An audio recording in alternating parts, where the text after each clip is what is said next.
office, and thank you, JW, for recording. I'm going to also ask my co-presenter and again, partners in crime, Nate and Michelle, to introduce themselves. So hi, everyone. Nate Humphrey, Associate Vice President for Workforce and Continuing Education Programs here at System Office. And always a good day if I'm having the pleasure of working with Lisa and Michelle. So it's always fun to be with you guys, and excited to dive into something that I know is a big topic for you on your campuses and in your community. So Michelle. Good morning, and I echo my colleague, always a good day when I'm with friends. So happy to be here as well. I serve as the Career and College Promise and CTE coordinator here at the System Office. So spend the majority of my day working with your teams on your campus who facilitate and oversee CCP. Happy to be here, happy to answer any questions. And I think I will turn it back to Lisa, right? Yes, thank you, Michelle. So Nick, if you want to jump to the next slide. We've got a prompt for folks to be thinking about, and we'd like for you to put into the chat during the session some innovative things that perhaps your campus has been doing to address and adapt to the needs of CCP students during COVID times. So it feels like there's pre-COVID and post-COVID, and we've all been navigating through very challenging times for our students, but in particular for the high school students, I know that's it's been a very difficult last 18 months or so. So we're very excited that many of you are doing some innovative things. We want you to share those in the chat during the session so that perhaps we can learn from one another about the ways that you've adapted since COVID has started. So we'll go ahead on to the next slide. And again, we'll be monitoring the chat for your comments and questions. And we just wanted to really get started with a brief history of dual enrollment in the state. And I know just by the names on the screen, some of you have a lot of experience with CCP, and some this might be one of the first times you're hearing about Career and College Promise. So we're really starting from the beginning. For North Carolina, dual enrollment has been around since the early 80s. And it was once called concurrent enrollment, and then it morphed into something called Huskins. And then as different governors have come through the years, different programs have been initiated, Learn and Earn and Learn and Earn Online, cooperative innovative high schools, better known as early colleges in our state. All those things existed over the course of the last 30 plus years, 30, 40 years. But in 2011, the General Assembly passed some legislation that established Career and College Promise. And CCP began with its first set of students in January 2012. And for those folks that may have been on campus when that switch happened, it was quick. It was there was some legislation passed over the summer that ended a lot of dual enrollment, and then we got repackaged to CCP in the mid-fall. And so our office and your campuses were scrambling to get some operating procedures and such in place within a couple months to start that first set of CCP students in January of 2012. So just for your reference, in 2012, all existing high school programs were consolidated and replaced by CCP. So think of CCP as an umbrella for all things that are dual enrollment in the state of North Carolina. And also just want to make a plug for North Carolina. We're one of the leaders in the nation for dual enrollment. We have some very progressive policies that address access as well as eligibility, the structured pathways and such. We're going to talk more about that. Nate, do you have any comments here for this slide, or Michelle? I know y'all have seen this transition also.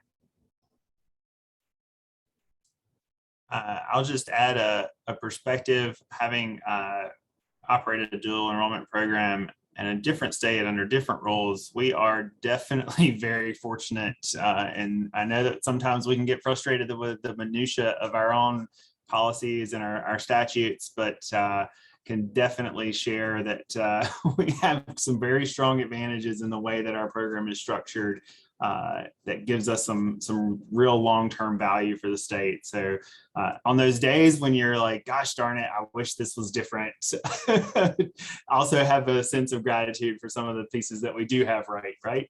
So that's all I would say on that one. You mean we have days where we wish things were different, Nate? You know, it happens, right? Michelle, how about you? You were at our campuses during some of these changes. Nothing new to add, except to sort of echo what's already been there. And I do think that North Carolina is in a great spot, and agree with Nate wholeheartedly in that, in terms of, well, a lot of things, in particular with dual enrollment. So again, as challenging as the days of minutia may be, we still put on a smile, and we sort of pull up our sleeves and dig in. So I think it's good stuff for students, and just grateful to be a part of it. Thank you, Michelle. Nate, let's go to our next slide. So if you remember nothing else from our presentation, please remember this slide. All things that authorize CCP are in statute. Okay, so the purpose of the program is defined as structured opportunities for qualified high school students to enroll in community college courses that provide a pathway that lead to certificates, diplomas, and degrees, or state and industry recognized credentials, as well as entry-level job skills. And you see in italics, they're tuition free. So you all know that there's nothing free in this world. So your tax dollars, my tax dollars, are paying for this program. It's an investment in the students of North Carolina. Those underlined and bold words are key. So we're looking at no more cherry picking courses, and we're going to talk about that. We're really talking about the structured pathways for eligible high school students to enroll in this program. So the law is what gives us the authority to serve those students through these specific key elements. Let's go ahead to the next slide. So I mentioned CCP was consolidated. The other high school programs were consolidated when CCP was established back at the end of 2011. So on this slide, you see all the different opportunities. And I'm going to ask Michelle if you can kind of walk us through this slide and kind of lay out the foundation for all these different opportunities. Sure. I actually like this slide a lot, because I think it's a great visual to communicate to folks all the different sort of branches or buckets, if you will, of opportunity under CCP. Sometimes it's challenging for folks to sort of visualize and conceptualize it, and they see the cooperative innovative high schools, for example, as sort of separate and apart from, but it's sort of all one big family. So this visual, I think, sort of drives that home for folks. You'll see our first opportunity, the college transfer pathway, and the different grade levels at which students can begin engaging in that. Again, won't read all this to you, but we'll just lift up a few things that you may encounter or have conversations about on your campuses. You will note first and foremost that the freshman and sophomore option for college transfer pathway is there. Relatively new and definitely challenging, I will say that. One of the things I would offer, actually a couple of things I would offer, is the extent to which you can work collaboratively with your district partners, your school district partners, to determine the options and the direction, I guess, that you would go in with offering this opportunity to freshmen and sophomores. I think will bode well for you. So collaborating with them and having those conversations are critical, I think, to sort of having a smooth way to work through serving those very young students. You'll note that the majority of our students in that pathway are juniors and seniors, been around for a while. And then you will see a listing there of all of the different pathway options. One thing to sort of lift up there are the associate in art and associate in science and teacher preparation that are the newest pathway options, and really an attempt by the system to really sort of build that teacher pipeline, beginning students as early as they possibly can, because obviously we're in a situation where we have a great need in our classrooms in K-12 across the state. Those pathways do include some coursework that you can articulate from the high schools, so that's important to share with your partners as well. So students can sort of already get a jump start with coursework that they're already engaged in or may have already been engaged in their high schools. The career and technical education bucket there, or that path, also engages students as early as freshman and sophomore year in some select options. There are specific program code areas for which students can engage in that option as early as freshman and sophomore year. The eligibility looks very different for those students than it does, for example, for your freshmen and sophomores in college transfer, where those students have to be identified as gifted, and the eligibility really is very prescriptive for those students. Similarly prescriptive for your career and technical education students, but not as stringent, I guess, if you will, for those freshman and sophomore opportunities for career and technical education. That is growing, I would say, across the state, where colleges are partnering with their LEAs and really identifying students in those programmatic areas for whom this opportunity would be a great benefit. So the extent to which, again, you can have those conversations and work collaboratively with your districts, I think, will be a good thing for students in that area. Those students, are in our certificate and diploma programs primarily. Once they complete those, they can continue on as long as they're eligible and into the degree programs in that area, as is the same for college transfer, really. I will say that in terms of the pathways here or programs of study, I'll say for the juniors and seniors, I would encourage you to think about the feasibility of students completing those pathways when they tend to get sort of heavy in terms of credit hours. Seems to be a little bit of a deterrent for students completing, which is one of the areas that we have to report out on annually in our legislative report to the General Assembly. So completion is important, right, all the way around. So think about that, I would say, as you're building out those pathways. And then last but not least, in the career and technical education pathway, which is where I get to work with my friend, AVP Humphrey, is our workforce and continuing education opportunities for students, for our juniors and seniors. This is definitely growing. I think my email pops about daily with applications coming in. I feel like that, and I'm sure Nate would agree. This has been tremendous to watch as individual colleges are working with individual high schools across the state to bring these opportunities. So I'm going to stop because I know Nate will probably add more to that. But it is encouraging to see those partnerships happening. And then very quickly, last again here under this sort of umbrella is our cooperative innovative high schools, with students engaging as early as 9th grade in college coursework. These are different than the other two previous options or opportunities, I should say, under CCP, where the students would remain in their base school to participate in college transfer and in career and technical pathways. They are a part of an actual sort of set apart school, a dedicated school for the cooperative innovative option. So you will see the three different opportunities there with early college, middle, and other. And there's no magic for the other. Let me fill you in on that. The difference between those three is really the name primarily of the school. And so if you have questions or needs or thoughts around any of these, please just reach out. Happy to answer questions and to walk you through it. And I think probably I should turn it over to Nate maybe to talk more about the workforce continuing ed opportunity in CTE.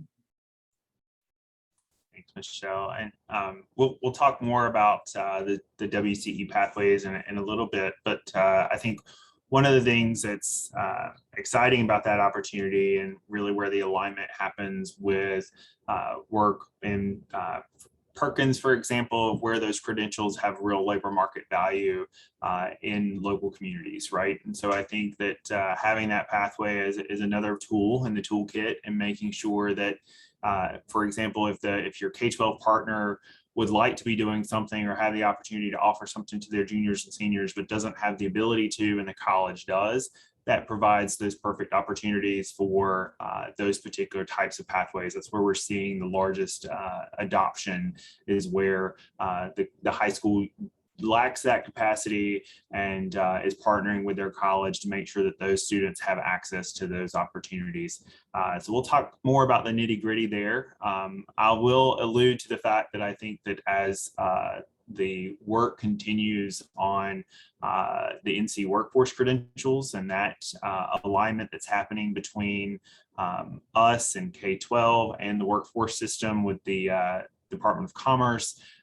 That's going to provide a really clear kind of list of in-demand credentials in the state's economy for looking at those opportunities with your WCE pathways. So hopefully that'll be another tool in the toolkit, and that hopefully will be here in January as a resource. So great. All right, thanks, Nate. Let's move on to the next slide.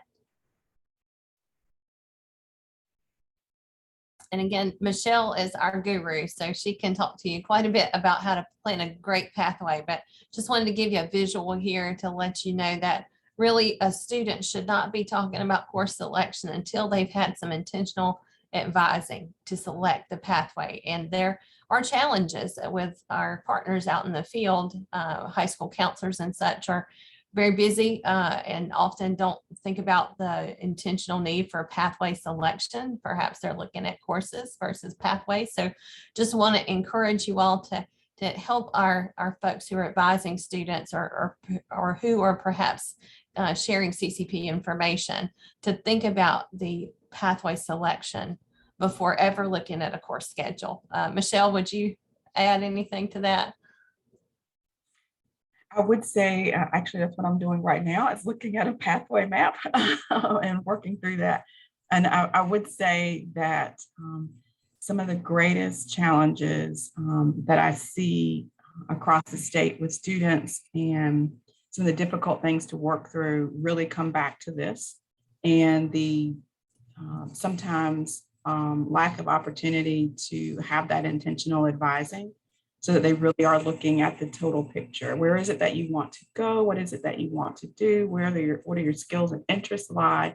And then what pathway or what program of study is going to best position you to transition that way. So the more intentionality that can sort of go in the front end, which is difficult with so many people and so many students and limited resources sometimes. But the degree to which that effort can go on the front side of selecting that pathway prior to that student coming and registering for classes, I think it's sort of better for all, better for campuses in terms of alleviating some of the angst and challenges that may come later, and certainly better for students, who's certainly at the center of everything we do, because it will best position them for what it is they want to do next. Thank you, Michelle. So let's keep going. Let's go to the next slide, which is more about pathway planning. It's essential. Michelle mentioned that we have our two new college transfer pathways, the Associate in Arts and Teacher Prep and the Associate in Science and Teacher Prep. We did want to just draw your attention to one piece of the standards for those programs, which are different from other college transfer programs. Within the standard, there is an EDU course that has some opportunity for articulation from the high school. So I believe the course is EDU 187. That course was designed to align with teacher cadet, or there's another high school course, teaching as a profession, the TAP courses. So just know that if you're looking at those program standards, there's a note there about SACS credentials for the high school teacher and the student earning a B or better in the course. So it's similar to what we have with our CTE high school to community college articulation agreement. But again, this is the only college transfer program that has that alignment opportunity. So just wanted to note that for you. And then for CTE pathways, Michelle and Nate are our gurus for all things CTE with pathway planning. Always think about your local need as well as future employment value. So Michelle, can you talk to folks a little bit about what you've seen in program of study approvals as far as course selection and thinking about, that the packaging of a credential for future employment? Absolutely. So these two bullet points I think are really important ones, because as you all know, most of your work, in particular with your programs of study, are going to be around your career and technical programs. College transfer ones don't really change. But these career and technical ones are where the rubber sort of meets the road in terms of ensuring that our students are prepared for the world of work and best prepared to sort of meet whatever the local needs are in terms of the workforce, wherever they may be. So with that being said, that second bullet in particular around the feasibility of completion, I think is important. Again, if you get to 18-hour, programs for certificate programs, are the students going to be able to complete it? And even before that point, looking at the course selection for the courses going in it, are those courses giving them, the students, what they need in terms of the technical skills to actually go and sort of utilize that for employment? Sometimes we see some UGETC courses or just gen eds in general. For a while, they seem to be encroaching a lot in these pathways, and not to say that they can't be there, or certainly that they don't need to, they may need to be there. But considering that and whether or not it's impactful for that student or important for that student in terms of preparing them for whatever their particular career direction is, to be ready for the world of work, I think is important to do. How necessary is that particular course in that particular program? And then, of course, remembering that the UGETC courses in those pathways can become challenging in terms of who is eligible, to take those or be in those pathways. So I think that's it. I know we're under time constraint, but again, happy to help as you're thinking through what makes the most sense in terms of these pathways for students. Thank you, Michelle. Nate, let's move to the next slide. So you've already heard us mention this many times, and we want to drive it home again. Completion is the goal for these students, not just course completion, but program pathway completion. And we say that because that is the one element that we are mandated in statute to report to the General Assembly. And sometimes we get really lucky and get to go present on the legislative report to the Joint Education Oversight Committee. And they are very interested in this program. It's an expensive program. It's an investment. So they are all excited about how well these students do in terms of their performance in our courses. But at the bottom line, they always, anytime we've been in front of them to present our data, they always ask about completion of the pathways and the program. So I want to just let you know that your advising is well taken as these students are getting courses, but really help the students frame that with the goal in mind. Now, completion can also happen after high school. So we want to see those students matriculate over after high school graduation. So we definitely want to just make sure you hear that and help our other folks out in the field hear that as well. Meaningful credits, we've talked about that already. That lead to employment or transfer opportunities, and then no cherry picking. And that's what dual enrollment used to be. You could enroll, and basically, from what I remember back in the 90s, you could have your high school counselor sign up on a form that gave you permission to go register for a course, any course, without any advising.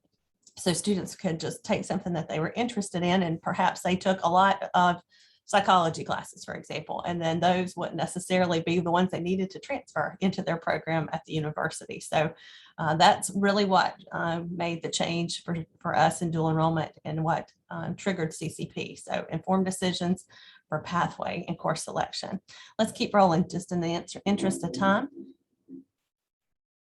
It is essential that you collaborate with your LEA partners to have regular meetings. We do that here at this system office with DPI. I've often joked that they need office space here in our building and us in theirs, as we are constantly in communication, have folks on speed dial and texting, but also internally.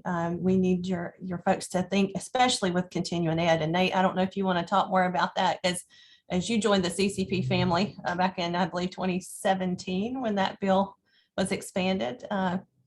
Talk to us about collaboration, both internally and externally. Yeah, I think we all know that relationships are where the rubber meets the road, right? And so no rocket science there, but I think that at the end of the day, it comes down to those local conversations and what those local needs are. And that's definitely true in CE. And I think particularly in our workforce CE pathways, what we're hoping that those relationship conversations are building toward are what are those local workforce needs and what are the opportunities that those students can take advantage of. We know well how lucrative some of those pathways can be for students, and then how those can stack as well, whether that's credit for prior learning opportunities or a whole host of other options there. And so I think that the key to it is building that relationship, but then taking it to that next level as you build that trust into not just being relationship based, that can be very personality driven, and then figuring out how to get to that overall strategic partnership, right? So collaboration in the sense of building that to be deeper than just the relationship that you as an individual are building as well. And that would be true for any program, right? So not really just the CE thing.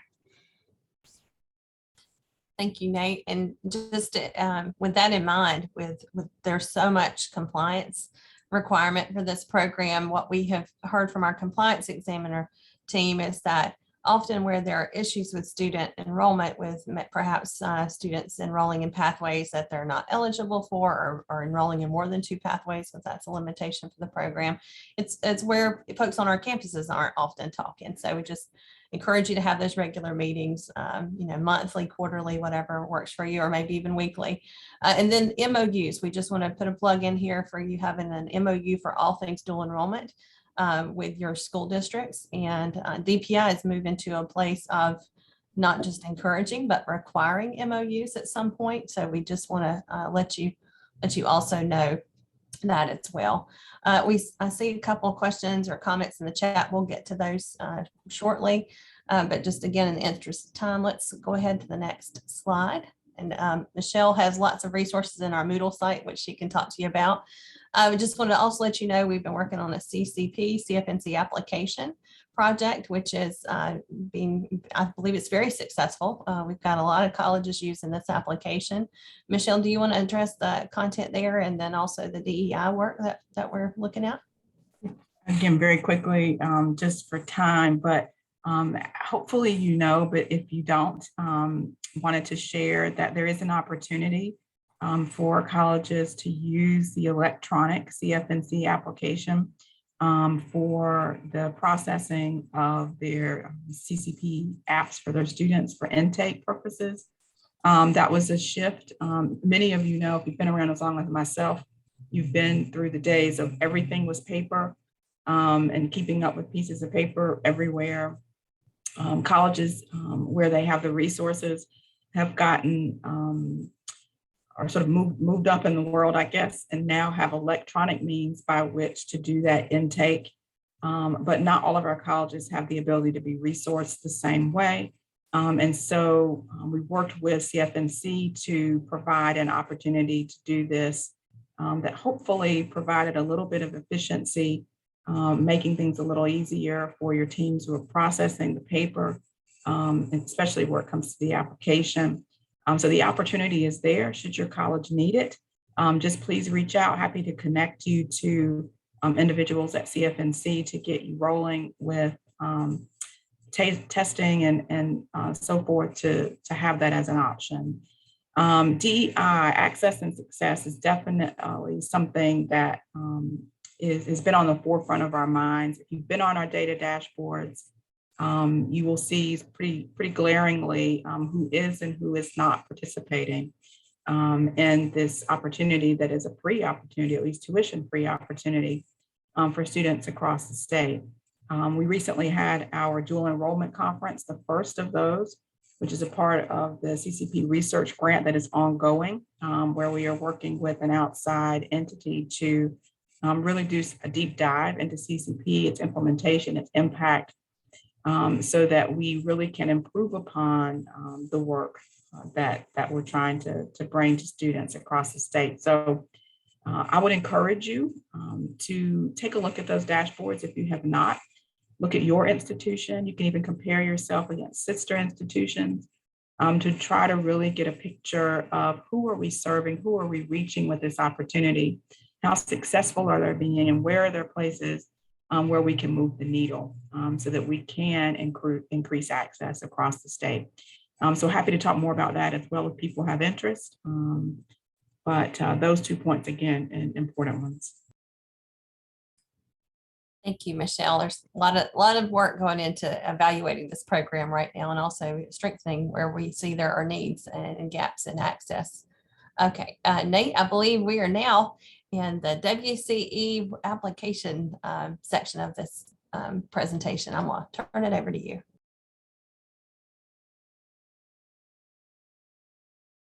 The joys of having the presenter mode, right? Absolutely. And we've actually already had some questions drop in the chat related to these. And so I just want to give you a little bit of detailed information about some of the WCE pathways. And certainly Michelle will keep me honest on these.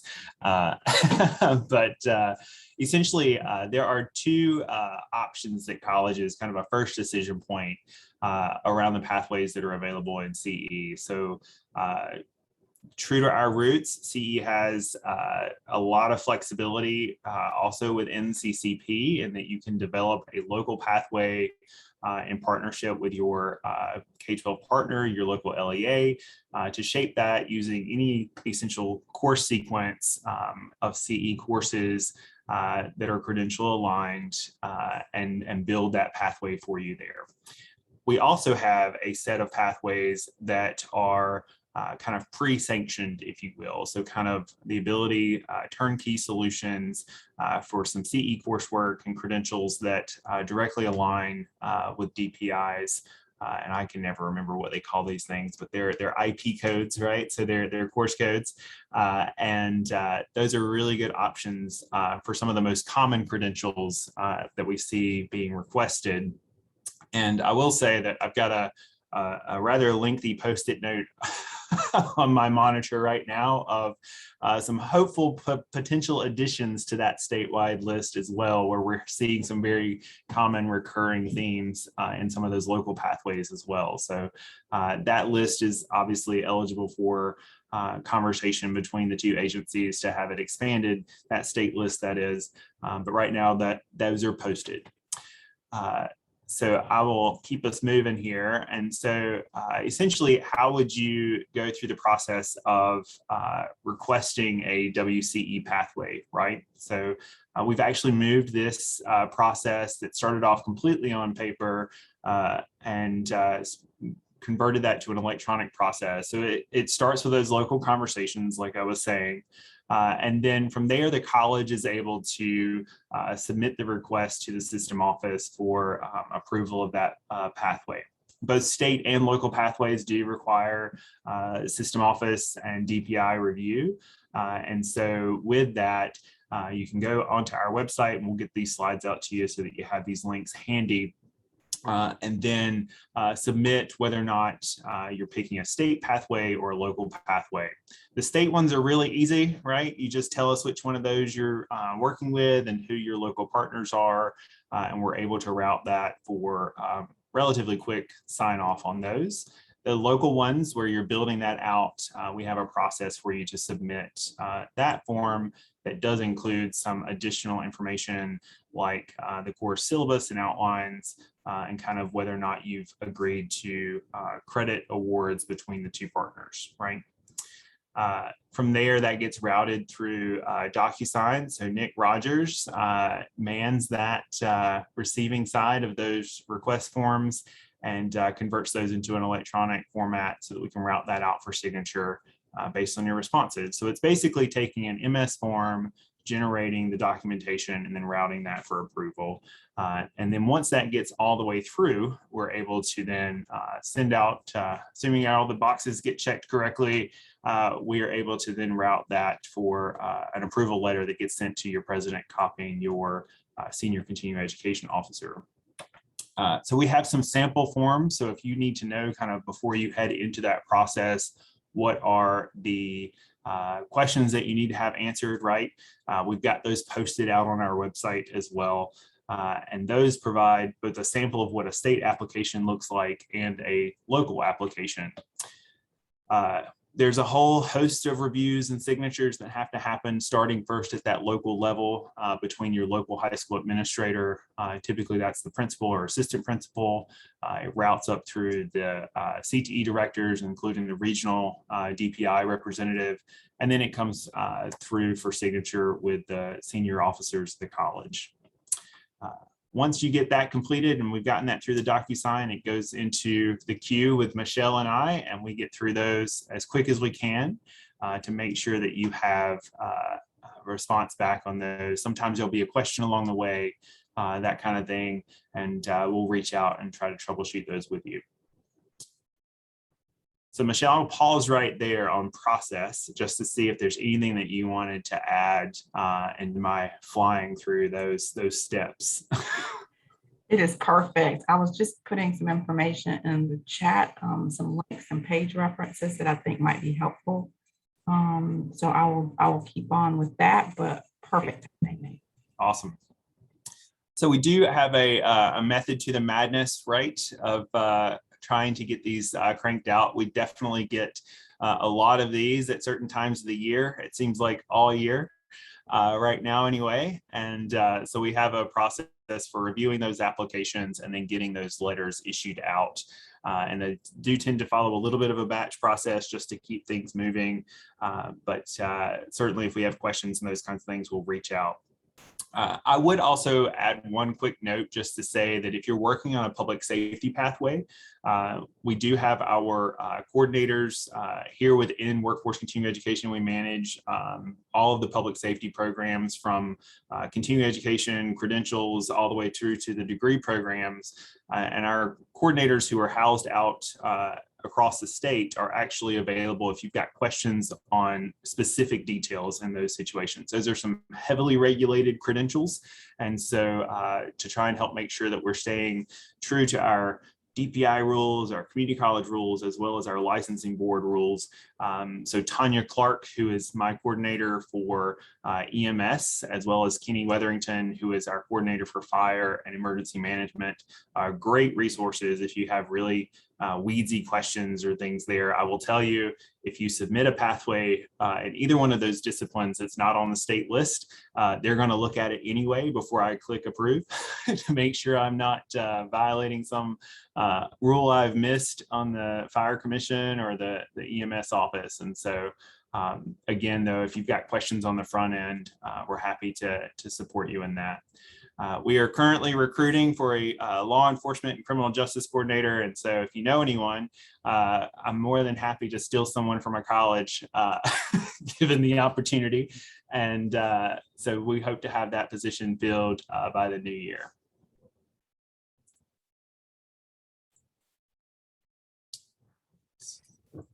All right. So lots of good stuff happening across our WCE world. And as Nate and Michelle, I believe, have both mentioned, those are growing pathways. So we're very thankful that now there's an electronic process for you to submit those pathway applications. And just want to also note, in the curriculum side of the house, our pathways are approved through colleagues. So if there was a way to do that with all the things that WCE has in terms of signatures, we would run it through colleague as well. But that at this point is not possible. So with other updates, just want to mention to you all the annual legislative report that we submit to the General Assembly is due every year on March the 15th. And that is something that goes to our board for approval, as well as DPI's board, the State Board of Ed. And perhaps, Michelle, if you would like to drop them a link, or I can, to the last one that came out, just for their if they're interested to see what kinds of data points we put in. We update it every year with some new information, not just new numbers, but some new narratives. So we can share with you the last one from, I think we went to our board in February of 2021. So we are already working on the new one and hope to get that to our board again, February 2022. We also, every year, except for last year, have an application cycle for new cooperative innovative high schools. And so we are currently in the process of reviewing the applications that were submitted for this cycle, with the hopes of those being approved to open in fall of 2022. And then renewals, also in the legislation for the innovative high schools, is a process that requires partners, the LEA and the college, to renew or verify that, yes, we're still partnering, and yes, we're still offering this program every 5 years. So Michelle led that cycle for us. And this, gosh, Michelle, was that last month you got those done, I believe, roughly? Yeah. So it's tracking, and there are, I think at last count, 130 cooperative innovative high schools in the state. And Michelle, is it 117 or 119 are partnered with a community college? I believe it's 117, but I would not say that with 100% certainty. Okay. There are a lot. And again, we are the leaders in the nation for cooperative innovative high schools in terms of how many we have. So again, yay, North Carolina, give us a plug there. Let's go to the next slide. Thank you, Nate.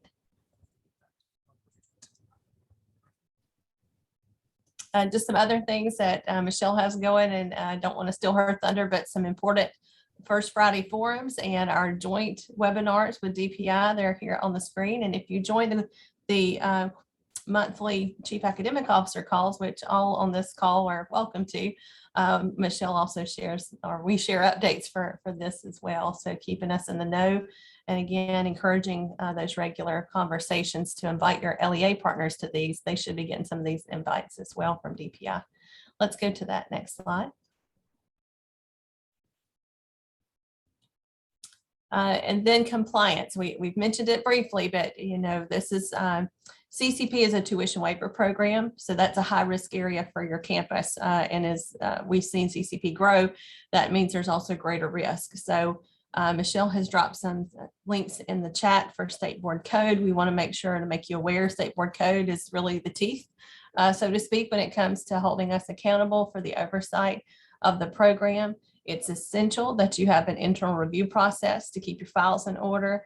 And when the compliance team comes out, they really look at a snapshot in time. They're tracking a group. They'll pull just randomly a group of students and look across terms to see that the students are first in the pathway they should be, taking courses in that pathway, and that they're not in more than 2 pathways at any given time. And Michelle, do you want to speak to this slide and some of the things that you can give them some hints to prepare for a compliance review? I would just say quickly that it's better to ask in advance than to have an issue in compliance at a compliance visit. So I often tell your folks on your campuses that work in CCP, I do not work for compliance, but I can help you be compliant. So always reach out. Pathway changes in particular become an area where you tend to see a lot of findings when the compliance team is out. Typically, if they have concerns or issues, they will reach out to myself. And if, and this would not ever happen, but should it happen, that there is a coaching letter issued, then those are copied on those. And then I would be reaching out to the folks on your campus to help work through whatever the particular suggestions were from the compliance team. So again, being proactive is certainly better than reactive. And so happy to work with your teams on your campus with their processes locally, their workflows, to try to make sure that we don't get to a circumstance where there's a coaching letter being issued. Thank you, Michelle. And you know, worst case scenario, it's FTE reversion, right? So it could be an expensive mistake if you perhaps don't have the documented eligibility for a student, or if they're enrolling in multiple pathways. It could be at some point a need to pay back FTE. So we definitely want to avoid that at all costs. So let's keep rolling. We thought you might want to hear from us some program eligibility questions. So we've put a few slides together here, and we'll just go through those quickly. So when can students enroll in CCP? They have to be eligible, and this is in state board code, on or before the first day of the term in order to access the tuition waiver in any courses within the term. So there's always, it seems like, a question of rising juniors and when they can start, or graduating seniors and with their last semester. So always look at that first day of the term. It's not the start of the course, it's the start of the term, and it's not sessions within the term. So think of that as your bookend dates of the whole semester. Let's keep going. Why do we limit to 2 pathways? There's really nothing in the statute that talks about more than 1 pathway, but we have a structure such that it's in the procedures that think of it like a major and a minor, right? You can have a couple things going at one time, but you don't want to have more than that because it's really about giving students that guidance to get to the finish line. So 2 pathways allows for that extra flexibility. Perhaps you've got a student who's an associate in science student who is also taking a CTE pathway. If they perhaps want to be a nurse, maybe they're getting their CTE credential for nurse aid while they're also taking college transfer classes. So that gives a little bit of flexibility while also keeping the structure and the intent of the program intact. Let's keep going. And then why do we not allow students to take a variety of CTE classes in addition to transfer? Again, it's 1 transfer pathway or 1 CTE pathway or 2 CTE pathways. And with the addition of workforce continuing ed, that counts as a CTE pathway. So it's not a matter of having workforce as a 3rd option. It is part of the two total. And then again, we've already hit this, but want to hit it one more time.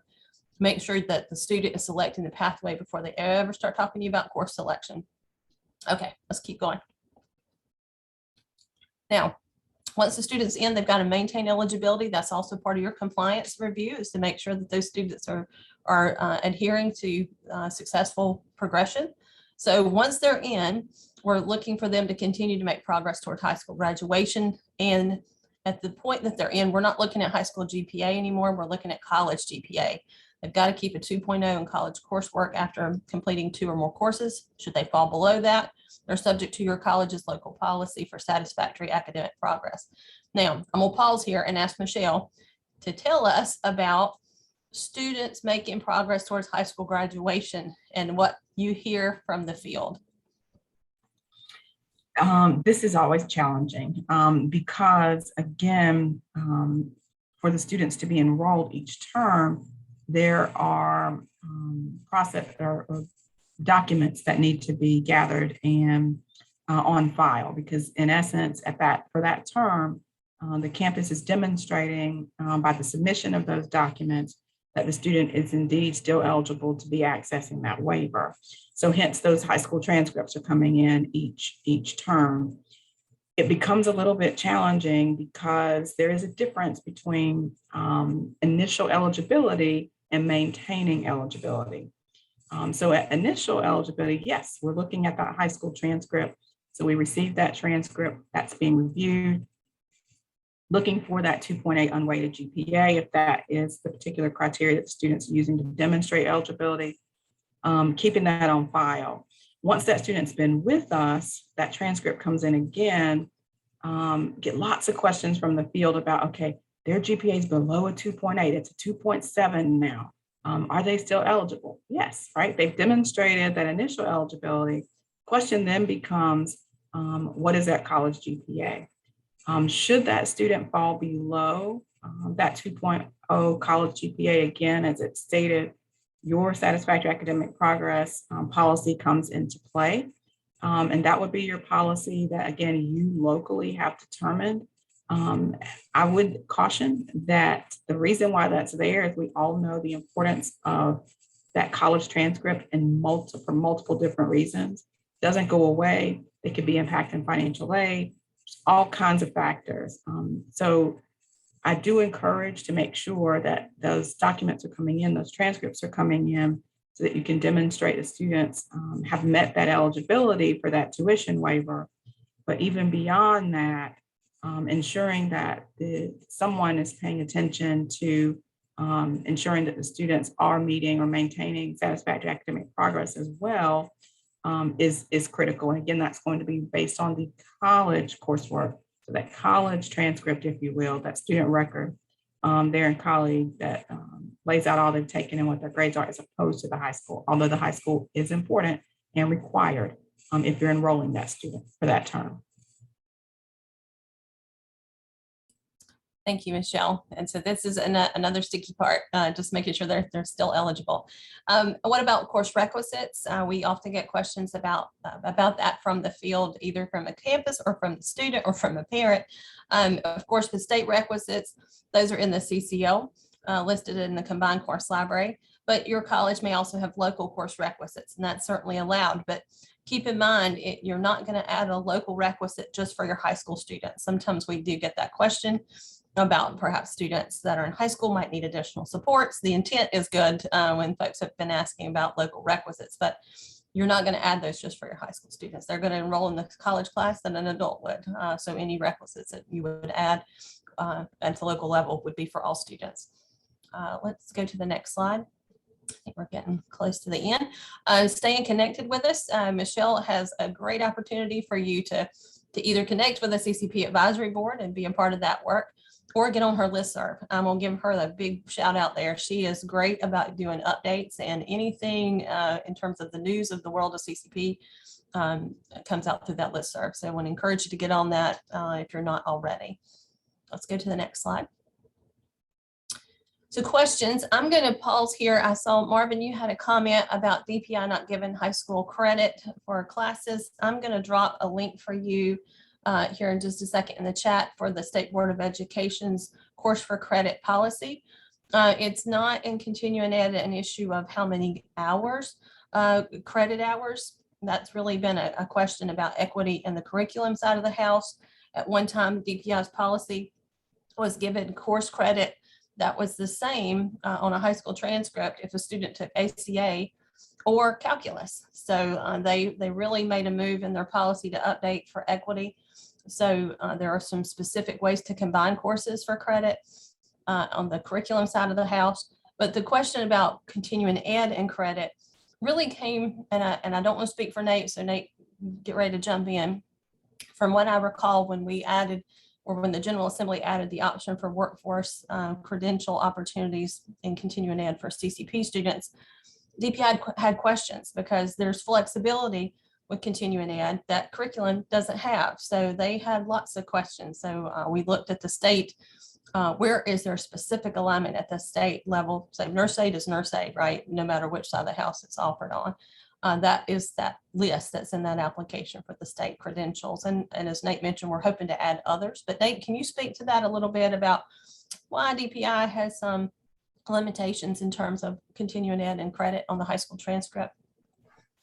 Sure. So I think that the gist of it, and Lisa, you've certainly been engaged in this probably much more so than even I historically, basically boils down to there needs to be an understanding between what exactly is being delivered, right? And so because of the fact that CE intentionally has highly flexible master courses, there are certain situations and certain credentials where there's not always going to be a consistent number or a consistent way that that's being delivered. And so those local pathways need to get through that process of vetting that information to make sure that the outcomes are being mapped in a way that DPI understands what's happening, the local LEA understands what's happening, the college understands what's happening on both sides of that conversation. So it really boils down, particularly on those local pathways, to the conversations, the relationships, and the level of trust there between what's been documented, right? And that's ultimately what it comes down to, is how are we getting this information in a place that if 3 years after the fact, someone asks a question about it, that same level of documentation exists, right? And so that's really what it all boils down to. We've made fantastic progress on understanding there. I think that, again, pointing to some of the work that's happening kind of behind the scenes right now on the NC workforce credentials, Trey Michael at DPI and I are stitched at the hip on that program work. And I think that is going to make this process a lot simpler in the future than it is today. And we're working on some course library updates to make those credentials easier to identify with our course numbers here at the college system, that I think long-term will pay some real big dividends for colleges on this process, right? So that there'll be a way for this credential and this number being lined up in a way that both partners understand what's happening on both sides of that equation. So that's the nicest way I can probably summarize that all up, but happy for anything you've got to add to that, Lisa. I think it's well said, and Michelle has some reference, direct reference to State Board Code, where we also speak to credits on a high school transcript. So if Michelle could share that, that would be fabulous in the chat. Also just want to mention, and just to remind folks, we do get questions quite a bit about credit on a high school transcript with CCP courses, both through continuing ed and curriculum. And often we are hearing that some students pick our courses based on college, not just college credit, but for the high school transcript, either through course weighting, because certain classes are weighted more on the high school transcript. So it gives a boost to their GPA. But sometimes also they think that certain classes are going to help them get into college. Perhaps, if I take an extra math class, or I'm taking a chemistry class such as that. I just want to remind people that the purpose of CCP is college credit. And so we say that often to parents, that it's always great if we can get dual credit for a student so that they streamline the credits towards high school graduation and progress more quickly. But we govern the college credit, and the college transcript is, and DPI will also tell students this, DPI reinforces that college transcript is the official source of record for college credit. So anything else, Michelle or Nate, that y'all would like to share with the group? No, but happy to answer any other questions that come up, or things that come up in your when you get back to your off of being on Zoom with us today. If something comes up in your mind that you want to ask a burning question on, please feel free to reach out. I will echo what Michelle said. I am more than happy to answer a question. Life's usually better if we answer the question on the front end, and I think Michelle and I and Lisa as well, not to speak for y'all, but if you stump us, we kind of can find some weird happiness about that, because it gives us something to go and try to figure out, right? So having standing meetings right now with Michelle on a pretty regular basis to say, what are you encountering? What are we encountering? What are the questions? And then that also helps us make sure, if multiple folks have the same question, that we're trying to put those resources out on the site, so that way you can access that information in a simplified way, so you don't always have to wait for us to get back to you as well. Yes, we certainly are always available for questions, and with CCP, there's always a new question. It seems like when we send the slides out to you, wanted to let you know there's about 20 more resource slides for you that will be in the presentation that are more specific for eligibility purposes primarily. So just want to thank you all for your time today, and we look forward to seeing you in the next session. Hope you have a wonderful afternoon.